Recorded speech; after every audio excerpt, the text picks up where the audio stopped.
7/10/2022 corporate office ఒక letter issue చేసింది medical బిల్లులకి సంబంధించిన పెన్షనర్ల మెడికల్ బిల్లులకి సంబంధించిన అంశం మీద 361 కోట్లు రిలీజ్ చేశాం. ఇంకా 100 కోట్లు దాదాపు మిగిలిపోయి ఉన్నాయి. బిల్లులు ఇంకా ఎందుకు పే చేయలేదు, ఇమ్మీడియట్గా పే చేసేయండి అని ఆ లెటర్ యొక్క సారాంశం.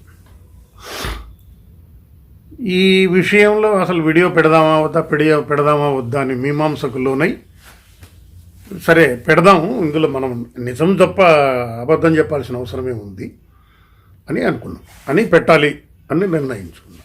ఏంటి విషయం అంటే, చాలా పెన్షన్ అసోసియేషన్లు లేకపోతే యూనియన్లు 2019 నుంచి పెండింగ్లో ఉన్న మెడికల్ బిల్లులు మేమే ఇప్పించాం అని క్లెయిమ్ చేసుకున్నారు. ఒక అసోసియేషను మేము ఢిల్లీలో కండక్ట్ చేసిన మీటింగ్కి భయపడి అసలు ఇమ్మీడియట్గా ఫైల్ మీద సంతకం పెట్టారు. అది ఒకరు 1 సంవత్సరం మెడికల్ బిల్లులే పే చేస్తానంటే మేము మొత్తం అన్ని క్లియర్ చేయించామని ఒక అసోసియేషను. ఇట్లా చాలామంది చాలా చెప్పుకున్నారు. నిజం ఏంటి అని అంటే, అకౌంటింగ్ ప్రొసీజర్ అలవాటు ఉన్న వాళ్ళకి, తెలిసిన వాళ్ళకి ఒక విషయంలో క్లారిటీ ఉంటుంది.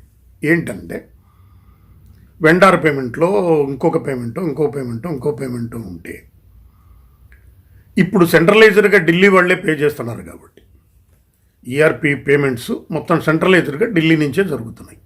అంతకుముందు సర్కిల్ చేసేది ఓన్లీ బిల్లు మనం తయారు చేసి లోడ్ చేయటం వరకే జిల్లాలు సర్కిల్ బాధ్యత. తర్వాత వాళ్ళ అమౌంట్ ఎంత ఉంది పేమెంట్ అని చూసుకుని డిఓటీ వాడు కార్పొరేట్ ఆఫీస్ వాళ్ళు పే చేస్తున్నారు. అయితే ప్రొసీజరు ఎలా ఉంటుంది, చాలామంది అకౌంట్స్ వాళ్ళు కూడా నా ఛానల్ చూస్తుంటారు.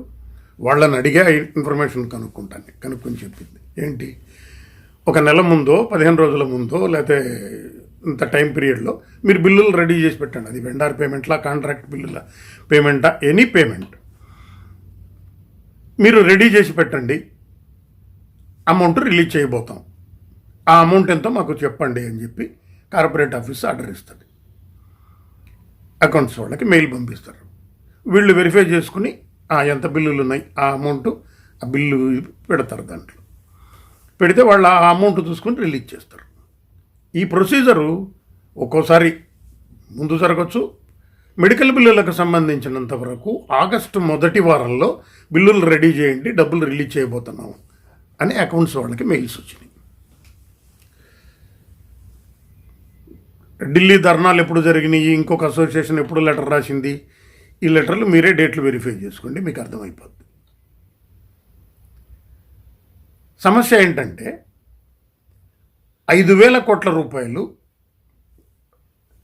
ఈ రివైవల్ ప్యాకేజీలో 1,64 కోట్ల రివైవల్ ప్యాకేజీలో భాగంగా మనకు ఫిజికల్గా క్యాష్ ఇస్తానన్న దాంట్లో మొదటి విడతగా 5,000 కోట్ల రూపాయలు బిఎస్ఎన్ఎల్కి వచ్చింది. ఈ 5,000 కోట్లలో 3,200 కోట్లు వెండార్ పేమెంట్స్ క్లియర్ చేశారు. మిగతా 1,800 కోట్లు ఏవైతే డబ్బులు మిగిలినాయో మెడికల్ బిల్లులు, బిఎస్ఎన్ఎల్ రిక్రూటీస్ యొక్క దాదాపు 1-2 ఏళ్ల నుంచి వాళ్ళ పెన్షన్ కంట్రిబ్యూషను ఇటువంటివన్నీ పెండింగ్ ఉంటాయి. 1-2 ఏళ్ల నుంచి గ్రాట్యుటీ సబ్స్క్రిప్షన్ ఇటువంటివన్నీ వాళ్ళకు పెండింగ్లో ఉన్న అంశాలని మొత్తం క్లియర్ చేసి పారేస్తాం అని మిగతా 1,800 కోట్లతో ఎంప్లాయీస్ యొక్క మానిటరీ క్లెయిమ్స్ బెనిఫిట్స్ ఏవైతే ఉన్నాయో అవన్నీ క్లియర్ చేసుకుంటూ వచ్చారు. అందులో భాగంగానే మెడికల్ బిల్లులకి 361 కోట్లు పెన్షనర్ల కోసం రిలీజ్ చేశారు. వర్కింగ్ ఎంప్లాయీస్కి అంతకుముందే క్లియర్ చేసినట్టున్నారు. ఒక 1 ఇయర్ ఒకసారి, 6 నెలలు ఒకసారి అట్లా క్లియర్ చేసినట్టున్నారు. మరి 361 కోట్లు వస్తే 261 కోట్లు ఉండి 100 కోట్లు ఎందుకు మిగిలింది సార్ అంటే, బిల్లులు ఇంకా వీళ్ళ దగ్గర శాంక్షన్ కానివో, ఆ బిల్లులు ఉన్నాయి కదా, ఈ అమౌంట్ అంతా చెప్పేస్తే పే చేయొచ్చనో చేసి ఉంటారు, అవి పే అవుతాయి. కాగా క్లెయిమింగ్ ద థింగ్స్ అంటే కార్పొరేట్ ఇంటర్నెట్లోకి వెళ్ళి ఏమేమి శాంక్షన్లు ఉన్నాయో వెరిఫై చేసుకుని, ఏమేమి ఆర్డర్స్ ఉన్నాయో వెరిఫై చేసుకుని, ఆ ఆర్డర్స్ అన్నీ మనమే ఇప్పించాం. శాంక్షన్ మేము ఆల్రెడీ ఉంది కదా, లేకపోతే బిఎస్ఎన్ఎల్ కార్పొరేట్ ఆఫీస్ ఆర్డర్ కనపడుతుంది కదా, ఈ ఆర్డర్ నేనే ఇప్పించాను. అంతకుముందు నేను రాసిన లెటర్ చూసుకో. అసలు లెటర్ రాసేసి ఊరుకొని ఉంటారు, ఆ లెటర్ కాపీ కూడా ఇచ్చి ఉంటారు అక్కడ. కానీ క్లెయిమ్ చేసుకుంటుంటారు. క్లెయిమ్ చేసుకొనివ్వండి, నష్టం లేదు. మరి 2019 నుంచి 2022 సెప్టెంబర్ దాకా ఏం చేశాం మనం? కాబట్టి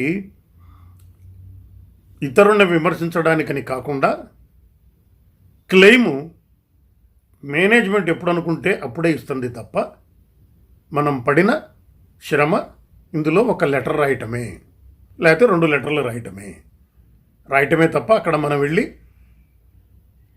పర్సీవ్ చేసింది కానీ, లేకపోతే డబ్బులు ఇప్పించేదాకా నేను కుర్చీలోంచి లెగనన్నంత పోరాటం చేసింది కానీ ఏమీ లేదు అన్న విషయం మనకు అర్థం కావాలి. అర్థం కాకపోయినా పర్లేదు, ఎవరు అసోసియేషన్లకో ఎవరి భుజస్కంధాల మీద ఎవరు మోస్తుంటే వాళ్ళకి సమర్థించడంలో తప్పు లేదు. కానీ నిజమైతే డిఓటి వాళ్ళు ఇచ్చిన 5,000 కోట్ల ద్వారానే ఈ పెండింగ్ డ్యూస్ క్లియర్ అయినాయి. అట్లాగే స్పెక్ట్రమ్ కోసం, 4G స్పెక్ట్రమ్ కోసం క్యాపిటల్ ఇన్ఫ్యూజ్ చేసి మీకు డబ్బులు ఇస్తాము అన్న దానిలో భాగంగా 19,800 కోట్లు, దాదాపు దాని మీద జిఎస్టీ 3,000 చిల్లర కోట్లు, వాటికి 22,000 కోట్ల దగ్గర బుక్ అడ్జస్ట్మెంట్ కోసం డబ్బులు మీరు వాళ్ళు రిలీజ్ చేసినట్టు వీళ్ళు మళ్ళీ తిరిగి పే చేసినట్టు చూపిస్తా కూడా ఆర్డర్స్ ఇచ్చారు. ఇవన్నీ ఆ ప్యాకేజీలో భాగంగా జరిగే క్రమంలో జరుగుతున్నాయి తప్ప, సరే నా వల్లనే వచ్చింది అని ఎవరన్నా క్లెయిమ్ చేసుకుంటే లెట్ దెమ్ క్లెయిమ్, నిజమైతే ఇది అని చెప్పటం ఈ వీడియో సారాంశం. ఓకే.